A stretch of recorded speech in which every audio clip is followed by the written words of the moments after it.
guys! Welcome back to my YouTube channel.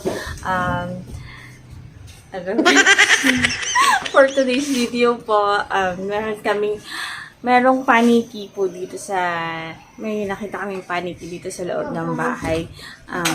Bali, ang nakita po namin is 4 po sila. Tapos, kung tutuusin, 5 po sila kasi meron na pong nalaglag na isang paniki sa baba kagabi. So, ang ginawa namin, pinalipad namin po siya ulit din sa labas. Tapos, ngayong hapon, may nakita yung mga bata na may nakita kaming 4 na paniki ulit dito po sa may kisame. Kisame tawag ko. Yan. Ay, bakit? May nakita kaming 4 na paniki dito sa kisame. So, papakita ko sa inyo.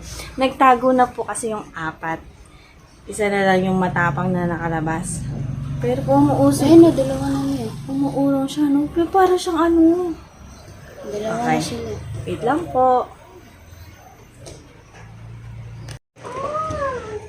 Jay, naririnig dito.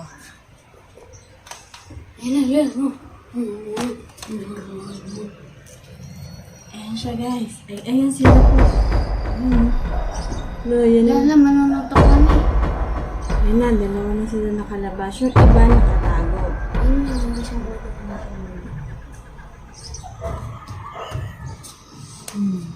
Oh my God. Dikit mo, miss. Ang itsura nila. Mukhang Ang palaka. No? Pang palaka ba o daga? wala ka ini. Ayan.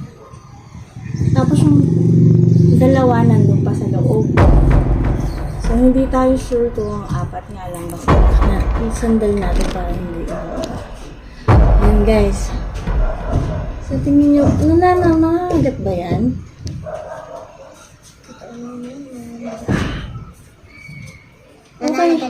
Okay lang ba sila alagaan? What? Kaya nakakatakot kung paano yun eh. Ano?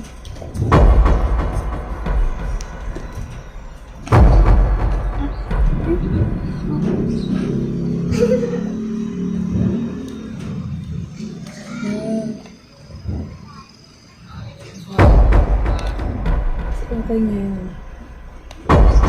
Natutulog sila.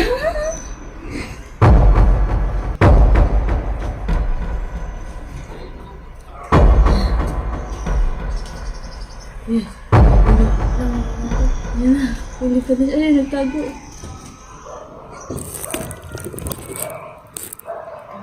Wala yung isa, tulong lang.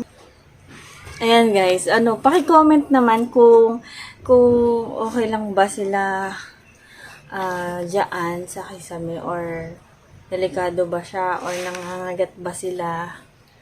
Kasi ayaw naman namin sila patayin kasi nga or paluin. Kasi hindi naman tahimik naman. Hindi natin alam, no? Kung nangangagat ba. Kaya lang, nakakatakot talaga yung itsura nila. Nakakatakot talaga yung itsura nila. Yung para talagang pang, horror. Pang, nakakatakot na palabas. Para hindi sila nangangagat or hindi nananakit. Mga, ganyan lang sila, natutulog lang sila pag-araw. Wala na, gusto ko na lahat.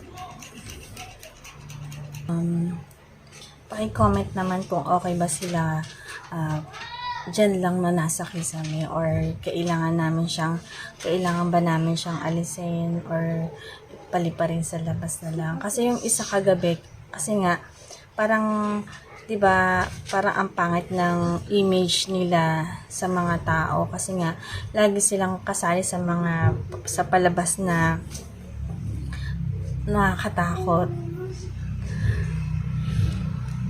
Kaya kagabi, nung nabagsak siya dun sa may baba, yung isang paniki, nilabas namin talaga.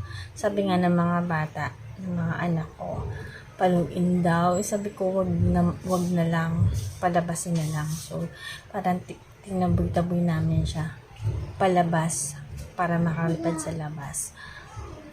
Kasi hindi namin alam kung nakakagat ba or hindi ba talaga siya okay sa bahay or malas ba siya sa bahay.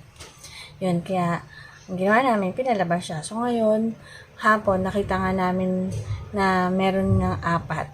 Apat pa. Nandun nga, nagtatago dun. Yun, hindi namin sila tinaboy kasi nga natutulog lang naman. Totoo pala talaga na natutulog sila sa araw, tapos sa gabi sila gising. Ayun, wala na sila. Nagtago na. So, ayun. Yun lang po, guys. So, paki-comment na lang po yung tanong ko kung okay ba sila dyan or kailangan namin silang paalisin. Yun po. Bye-bye!